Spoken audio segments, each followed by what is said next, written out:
Raka'atul fajri, 2 rakaat qabliyah subuh, khairum minad dunya wa ma fiha, lebih baik daripada dunia dan seisinya. Apa makna hadis ini? Kalau qabliyah subuhnya saja lebih baik daripada dunia dan seisinya, apalagi solat subuhnya. Sampai-sampai kata Nabi sallallahu alaihi wasallam, "Lau ya'lamuna ma fil 'atamati was subhi." Seandainya mereka tahu balasan solat isya berjamaah dan subuh berjamaah, la atauhuma habwan, mereka akan datang walaupun merangkak mereka akan datang. Dan setiap langkah itu, wa naktubu ma qaddamu wa asarahum, kami tulis setiap langkah tapak kaki mereka. Wa kulla syai'in ahsaynah, semuanya kami hitung, kami catat dalam buku catatan yang nyata. Setiap langkah kaki, langkah pertama menghapus dosa, langkah kedua mengangkat derajat, langkah ketiga menghapus dosa, langkah keempat mengangkat derajat. Kalau ada yang berkata, kami tidak melangkah kaki tadi Pak Ustaz, kami naik kendaraan, maka setiap tetes bensinnya pun dibalas Allah SWT. Kami tidak pakai bensin, pakai solar, setiap tetes solarnya pun juga dibalas Allah. Kami tidak naik kendaraan, numpang sama kawan, setiap tumpangannya pun dibalas Allah SWT. Faman ya'mal misqala zarratin khairan yarah, sebesar biji sawi akan dibalas Allah Subhanahu wa ta'ala. Maka subuh ini melimpah ruah. Dari tadi malam ketika kami pulang, bahkan kata Habib, mungkin sebagian ini tidak pulang ke rumah, tapi langsung menunggu di masjid karena iktikaf dan solat subuh berjamaah. Nampak ramai syiar. Apa maknanya ini? Tentu ini diliput dengan televisi live, siaran langsung. Bahkan ada juga yang melalui internet streaming. Maka orang-orang yang berpikir akan melakukan perbuatan dosa dan maksiat, melihat kita ramai ini, mereka berpikir 2 kali. Jangan macam-macam dengan umat Islam. Di tempat lain boleh sedikit, tapi di Palembang luar biasa mereka. Jangan macam-macam dengan umat Islam. Nampaknya mereka sedikit kalau di tempat yang lain, tapi pada solat subuh, kalau solat subuh sudah macam solat Jumat, disitulah gentar, disitulah akan merdeka Palestina. Allahu Akbar. Palestina kata orang tak mungkin merdeka Pak Ustaz. Allah berjanji dalam hadis Nabi sallallahu alaihi wasallam, sampai-sampai batu pun akan berkata, apa kata batu? Ya abadallah, wahai hamba Allah, hadza kafirun uqtulhu, ini di belakangku ada orang kafir bersembunyi yang tidak bersaksi menolong agama Allah, hanya pohon syajaratul gharqad. Subhanallah, masya Allah, hari ini Palestina ditumbuhi tanaman yang hijau. Mata kita melihat dari perbatasan Rafah, 2 kota yang dipisah, satu diambil oleh Mesir, satu masih dijajah oleh Israel, dan pokok-pokok kayu gharqad tegak berdiri seperti pinus. Mereka sengaja menanamnya karena akan menanti kedatangan Mesias, sang juru selamat yang dijanjikan di akhir zaman. Tapi janji itu pula yang ditagih, diminta orang beriman dengan ramainya mereka solat subuh berjamaah. Mudah-mudahan kita termasuk orang yang istiqomah sampai akhir hayat insyaallah. Amin ya rabbal alamin. Allahumma barik li ummati fi bukuriha, berikan berkah pada umat ini pada waktu paginya. Doa Nabi SAW, Nabi mengatakan, berkahi umat ini pada waktu paginya. Hari ini banyak waktu pagi tak berkah. Kenapa? Orang tertidur. Sampai apa kata pepatah orang, jangan sampai rezeki dicotok ayam, jangan sampai rezeki habis di patuk ayam. Sekarang bukan cuma di patuk ayam, ditangkap harimau, dimakan musang, diambil ikan, sehingga tak bersisa lagi. Rezekiku mana? Rezeki kau sudah dituliskan Allah. Lalu kenapa hilang? Diambil makhluk lain yang lebih kuat, lebih cepat. Cicak. Cicak itu makhluk paling unik. Orang tegak, dia telentang. Makanannya lebih unik lagi. Kita memakan binatang mati yang ada di atas meja makan. Dia enggak, yang terbang bisa dia makan. Wow, wow, wow, dia makan. Luar biasa cicak. Maka Allah Ta'ala itu maha adil. Cacing makhluk yang menjijikkan. Cacing tak bisa di atas tanah. Kenapa dia tak bisa di atas tanah? Karena dia punya banyak kekurangan. Yang pertama, kulitnya tak ada. Cacing makhluk yang tak berkulit. Maka kalau diletakkan dia kena panas, tersiksa, kasihan. Lalu kemudian cacing tak berkaki. Maka dia tak bisa di atas tanah. Lalu kemudian cacing tak bertelinga. Kalau cacing bertelinga, itu ular naga namanya. Lalu kemudian atas kelemahannya itu, Allah tak buat dia mati kelaparan. Sampai sekarang tak ada cacing mati kelaparan. Kenapa? Karena Allah ciptakan dia punya hidung yang luar biasa tajam. Menurut penelitian, hidung cacing bisa mencium bau jenazah 1 kilometer. Abdul Somad mati meninggal, ditanam di sini, radius 1 kilometer semua cacing mencium. Apa kata mereka? Serbu, ada brownies. Mereka akan makan itu semua. Ini keadilan Allah. Begitu juga dengan rezeki. Dikasihnya kaki, dikasihnya tangan, dikasihnya mulut, dikasihnya mata, dikasihnya telinga. Tapi kalau kau tak bergerak, rezekimu akan diambil orang. Wa ma min dabbatin fil ardi, segala yang melata di atas muka bumi, illa 'ala Allah rizquha, rezekinya dijamin Allah. Dabbah, kau kenapa tak bekerja? Kenapa tidak beraktivitas? Kenapa tak bangun pagi? Kenapa tak berangkat cepat kerja? Kata ayat Quran kan segala rezeki sudah dijamin. Kenapa kita mesti sibuk-sibuk? Dia lupa makna dabbah. Dabbah ya dubbu, bergerak. Kalau kau bergerak, fi kulli harakah barakah. Setiap gerak ada barakah, cepat datang. Andai tadi kita tidak datang ke masjid ini, masih juga tidur sampai jam 6 kurang 15 ini, maka sudah berapa yang tertinggal. Tak dapat salam dari Pak Wali, tak dapat salam dari Pak Imam, tak dapat salam dari Pak Protokol, tak dapat salam dari Ustaz Abdul Somad, tak dapat doa dari para habaib, tak dapat kebaikan Asmaul Husna. Maka 6 rezeki sudah hilang. Itulah maka cepat-cepat datang ke masjid. Ini banyak anak-anak muda yang katanya sudah ikut hijrah, yang katanya sudah ngaji, tapi hanya hafal dalil-dalil kelahi, debat masalah kunut subuh. Yang satu mengatakan pakai kunut, yang satu mengatakan enggak pakai kunut, sampai berdebat jam 2 malam. Besok dua-duanya tak sembahyang subuh. Ini tak betul. Kenapa? Wala tanaza'u, jangan berkelahi, fatafshalu, kamu akan gagal, wa tadhhaba rihukum, hilang semangat. Kalau sudah kelahi, kamu akan gagal, hilang semangat. Nata'awan fima tafaqna, mari kita bekerja sama pada yang kita sepakati. Wa nata'adzar fima ikhtalafna, mari kita berlapang dada kalau ada perbedaan. Hanafi, Maliki, Syafi'i, Hambali, Muhammadiyah, Nahdlatul Ulama, FPI, semuanya sepakat solat subuh itu wajib. Tunjukkan sama saya mana mazhab yang mengatakan solat subuh sunat.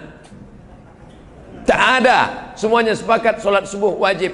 Tapi teknisnya berbeda. Yang satu pakai usolli, satu tak pakai usolli. Yang satu bismillah jahar, yang satu bismillah silent.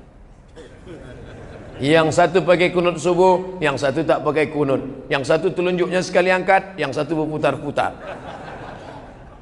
Itu saja teknisnya. Yang satu duduknya tawarruk, yang satu duduknya iftiras. Ini perkara-perkara sunat. Maka kita berlapang dada menerima perbedaan. Lalu kemudian setelah itu bekerja sama. Betapa indahnya kalau ditanya orang, kamu kenal dia di mana? Aku kenal dia di Masjid Agung. Masjid Agung mana? Masjid Agung Sumatera Selatan, Palembang. Oh, kapan tuh kenalnya? Waktu kami sholat subuh berjamaah. Terus sama-sama kehilangan sandal. Apa yang terjadi? Rupanya sandal kami mirip. Sandalku dipakai dia, sandal dia dipakai aku. Akhirnya kami pun bersahabat. Indah. Tanya kawan sebelah, kamu kenal dia di mana? Kami sama-sama di Jakarta. Ngapain? Sama-sama mabuk. Apa kerja di Jakarta? Kami sama-sama dugem. Apa dugem tuh? Duduk sambil gemetar. Maka perkenalan di masjid, yang muda-muda sudah hijrah, solat subuh paling berat aja dia datang, apa lagi solat zuhur, solat subuh paling berat aja dia hadir, apalagi solat maghrib. Dan semangat ini yang harus tetap dijaga. Maka buatlah komunitas. Antar ustadz-ustadz sudah membuat komunitas maspurah.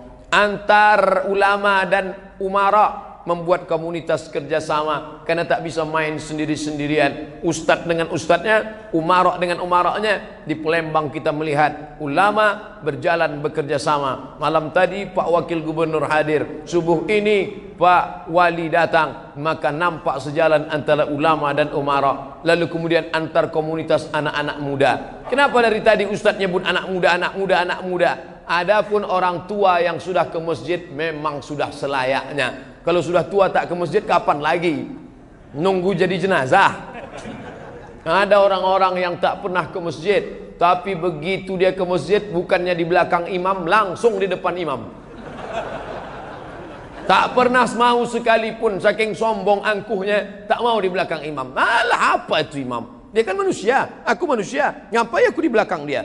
Memang betul Pak, terakhirnya kau di depan imam langsung diletakkan imam. Allahu Akbar, Fatihah, Allahu Akbar, salawat, Allahu Akbar, Allahumma firlahu warhamhu wa'afihi wa'afu anhu, Allahu Akbar, Allahumma la tahrimna ajrahu, salam. Tapi Pak Imam tak sakit hati, dia baik. Apa kata dia? Apakah jenazah ini baik?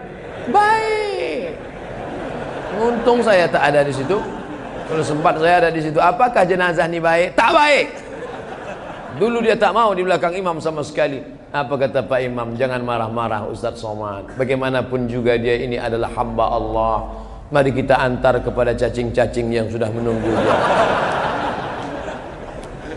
Maka sampai masanya kita akan mati juga. Yang kita bawa ini mana? Inilah langkah-langkah kaki. Inilah solat berjamaah. Inilah salam bersalaman. Mamin muslimah ini ada dua orang muslim yaltaqiyani berjumpa wa yatasafahani berjabat tangan illa ghufira lahuma diampunkan Allah dosa keduanya malam yatafarraqa sebelum berpisah diampunkan Allah bersalaman. Assalamualaikum Pak Wali, apa kabar? Assalamualaikum Habib Mahdi, apa kabar? Assalamualaikum Ustadz Buya Kiai, apa kabar? Berjumpa, bertatap muka, mata bertatap mata, mata jendela jiwa. Ada semangat magnet. Apa kabar? Sehat-sehat. Selesai sholat, salaman. Habis sholat, salaman. Assalamualaikum warahmatullahi. Assalamualaikum warahmatullahi. Tadi saya diajak salaman sebelah kanan, saya salaman. Diajak salaman sebelah kiri, salaman. Pak Ustadz, apa boleh salaman selesai sholat? Apa salahnya? Kata Imam Nawawi, kalau sebelum sholat tadi sudah salaman, habis sholat ada yang ngajak salaman, ya boleh. Ngubah. Yang belum sholat tadi dia belum salaman, selesai sholat dia salaman, sunnah. Sebelum sholat belum salaman, selesai sholat baru salaman, sunnah. Sebelum sholat sudah salaman, habis sholat salaman lagi, mubah. Yang nggak boleh itu sedang sholat salaman. Allahu Akbar. Pak Wali, saya Pak. Itu baru tak boleh. Tak usah dipermasalahkan yang tak masalah. Maka ini semua menjalin ukhuwah Islamiyah. Apalagi anak-anak muda yang sudah hijrah ini. Padahal ini malam Ahad, malam libur, malam Minggu, orang tengah malam, tapi subuh masih tetap ramai, melimpah ruah sampai ke belakang, sampai ke tepi jendela. Apa maknanya? Ini menunjukkan anak-anak muda tidak tinggal sholat subuh berjamaah. Allahu Akbar. Di sebagian tempat ngadu orang tuanya, alhamdulillah Ustadz Somad, setelah anak saya selalu ngikuti kajian Ustadz. Dulu dia cuma sholat subuh aja, sekarang anak saya itu senang saya nengok dia Pak Ustadz. Kenapa? Sekarang sholat duhanya pun sudah pakai kunut. Jam 7.30 tutup jendela, rapatkan horden, matikan lampu, sholli fardhus subhi. Allahumma dina fi man hadain. Mak ngintip dari balik jendela, ya Allah, anakku sejak ikut pengajian Ustadz Somad nih, sampai Ustadz Somad, kira-kira kalau duha pakai kunut itu mazhab apa ya? Mazhab kesiangan. Mana ada duha berkunut? Ini tak betul. Oleh sebab itu kita jaga keistiqomahan ini. Ingat, serigala hanya akan menerkam al-ghanam al-qasiyah, kambing-kambing yang memisahkan diri dari jamaah. Nanti setiap 3 bulan sekali di BKB akan ada terus tabligh akbar. Macam-macam ustaz akan didatangkan dari macam-macam negeri, dari Jakarta, dari Surabaya, para habaib dari Yaman dihadirkan. Maka tinggal datang saja. 3 bulan sekali datang, hadir, melimpah ruah. Apa setelah itu? Deklarasi, berbagai macam deklarasi. Deklarasi tolak narkoba, deklarasi tadi malam majukan ekonomi umat, belanja kepada orang-orang Islam dengan berjamaah. Maka bukan sekedar datang, ngumpul, pulang, enggak, tapi ada langkah-langkah setelah itu. Macam-macam ustaz. Jangan ustaz somad teruslah. Oke, macam-macam ustaz. Sekarang kan ustaz ini ada spesialisasinya. Ada ustaz yang khusus zikir aja, Ustaz Arifin Ilham. Subhanallah walhamdulillah wala ilaha illallah wallahu akbar. Muhasabah, ya Allah, dosa kami begitu banyak ya Allah.